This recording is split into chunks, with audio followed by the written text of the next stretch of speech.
James Fallows, welcome. Thank you very much. Glad to be here. So finally, it's clear the presidential race will be a contest between Mitt Romney and Barack Obama, and the Republican establishment must be delighted. Yes, there are huge operational advantages for the Republican Party as of today, and these are the flip side of the huge liabilities that this bitter primary season has been for them in the past few months. One is that from this moment on, every dollar of advertising effort that's given by the party and by the super PACs can be against President Obama. Every rhetorical position that Romney takes can be why the Democrats are wrong and he is right.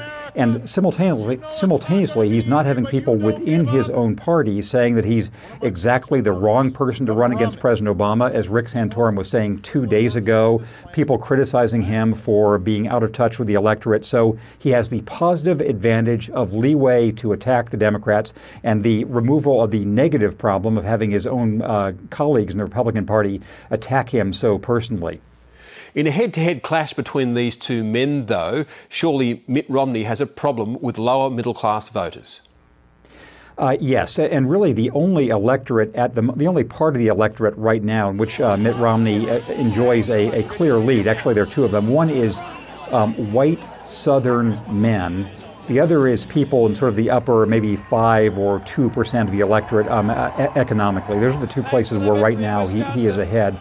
Among women, he has a problem. Among lower income groups, he has a problem. Among blacks, he has a huge problem. Among Latinos, he has a problem too because his immigration stance has been so hard. Among the Jewish electorate, he's doing better than some of his Republican predecessors have, but still there's a heavier Democratic vote among people who identify themselves as Jewish Americans. So in most of the demographic segments, they have some catching up to do, which they can still do.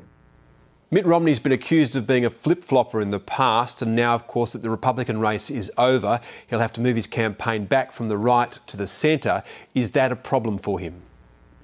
He will, and there was a lot of controversy 2 or 3 weeks ago about one of his main advisors saying that once the primaries were over, the Romney identity would be, in essence, an Etch-a-Sketch. I don't know if this translates so well in Australia, but it's a toy in America where you just shake things up and you have an entirely new drawing, forgetting what was there only moments ago. So I think to the extent that Governor Romney's main he has two main personal problems of image. One is the fact that he is so wealthy and has a hard time concealing that in sort of atmospheric ways.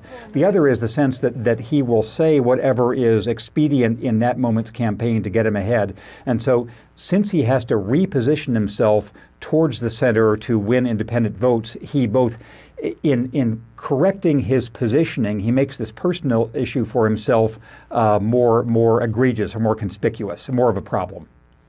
In the end, is this election likely to be like the first Clinton campaign, and that's all about the economy?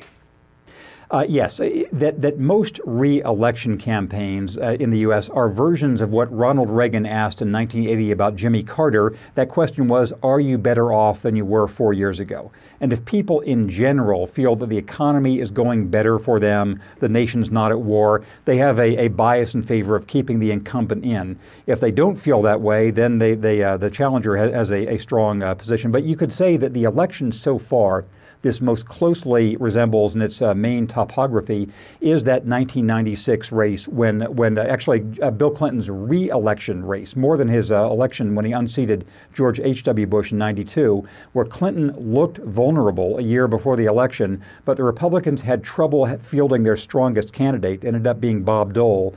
The economy was improving, and so Clinton ended up winning fairly comfortably. That's what the Democrats hope will happen this time again. One of the debates that we're having here is about the vicious state of political discourse. Looking at the Republican campaign, it seems worse. So are you concerned at all about the brutality of political debate in the United States? Yes, I was in Australia through much of March and saw some of what you're talking about in the politics there.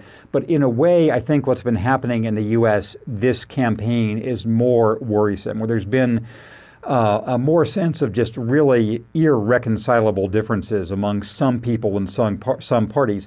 You can say that these are changeable attitudes. For example, soon after President Obama's election the first time, he had a 70+% approval rating from the public, which is much more than the percentage of people who voted for him.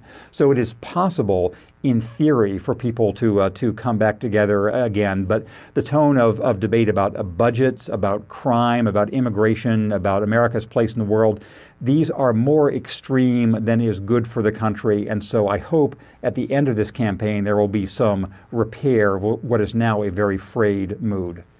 James Fallows, thank you. My pleasure. Thank you very much.